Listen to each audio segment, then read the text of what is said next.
গরাদের ভেতর দাদা, এবার লকআপের ভেতরে যেতে হলো ভাইকেও। সন্দেশখালীতে ইডির ওপর হামলার ঘটনায় এবার শেখ শাহজাহানের ভাই শেখ আলমগীরকে গ্রেফতার করল সিবিআই।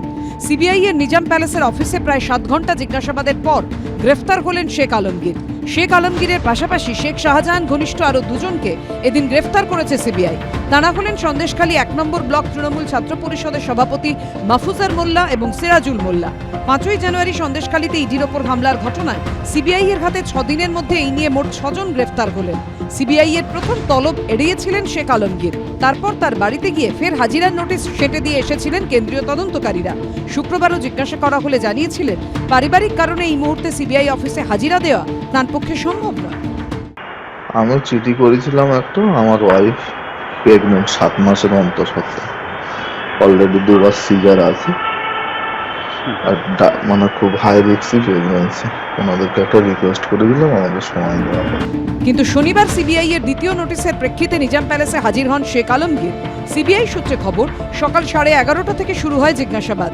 5ই জানুয়ারি ইডির ওপর হামলার ঘটনায় তারা ঘটনাস্থলে উপস্থিত ছিলেন কিনা, হামলার সঙ্গে তারা কোনোভাবে জড়িত কিনা, ঘটনার পর শেখ শাহজাহানকে আশ্রয় দিয়েছিলেন কিনা। সূত্রের খবর, কেন্দ্রীয় গোয়েন্দাদের এমনই সব প্রশ্নের মুখে পড়তে হয় আলমগীরদের। সিবিআই সূত্রে দাবি, জিজ্ঞাসাবাদ পর্বে সহযোগিতা না করায় শেখ আলমগীর, মাহফুজুর মোল্লা এবং সিরাজুল মোল্লাকে গ্রেফতার করা হয়েছে। বিভিন্ন ভিডিও ফুটেজ খতিয়ে দেখে সিবিআই এর অনুমান, ধৃত মাহফুজার মোল্লা এবং সিরাজুল মোল্লাও হামলার দিন ঘটনাস্থলে ছিলেন। সিবিআই সূত্রে খবর, ধৃত শেখ আলমগীরকে জেরা করে জানার চেষ্টা হবে 5ই জানুয়ারি ইডির ওপর হামলার সময় তিনি কি ঘটনাস্থলেই ছিলেন। শেখ শাহজাহান গা ঢাকা দিয়ে থাকার সময় তার সঙ্গে কি কোনো যোগাযোগ ছিল? মহিলার তো এখনো অত্যাচারিত হচ্ছে, নিপীড়িত হচ্ছে। তারা তো বলছে শেখ শাহজাহান, ভেতরে শেখ শাহজাহানের ভাই আলমগীর আরেকজন আছে, তার যে দলবল আছে তারা সবাই অত্যাচার করে বেড়াচ্ছে। আরো বহু গাজী হাজি প্রচুর আছে বলে, যারা শেখ শাহজাহানের সাগরে। মিনাকার নেতা আছে তৃণমূল কংগ্রেসে, তিনি অত্যাচার করেন। দেশে যারা তদন্তের দায়িত্ব পেয়েছেন তারা কাকে ডাকবেন, তদন্তের স্বার্থে কি করবেন, এই মুহূর্তে দলের তরফে এই ব্যাপারে বলার কোনো অবকাশ নেই।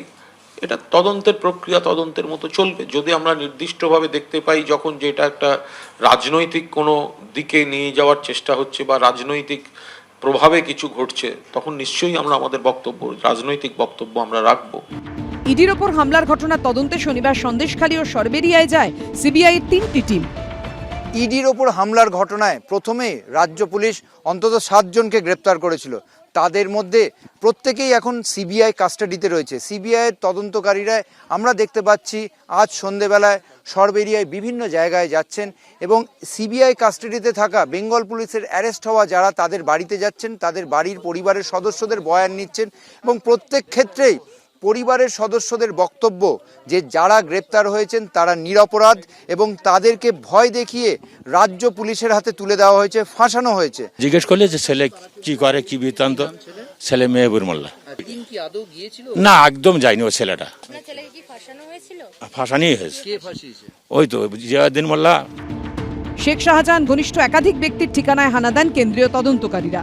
আবির দত্ত, সমীরণ পাল ও ঝিলম করঞ্জয়ের রিপোর্ট, এবিপি আনন্দ।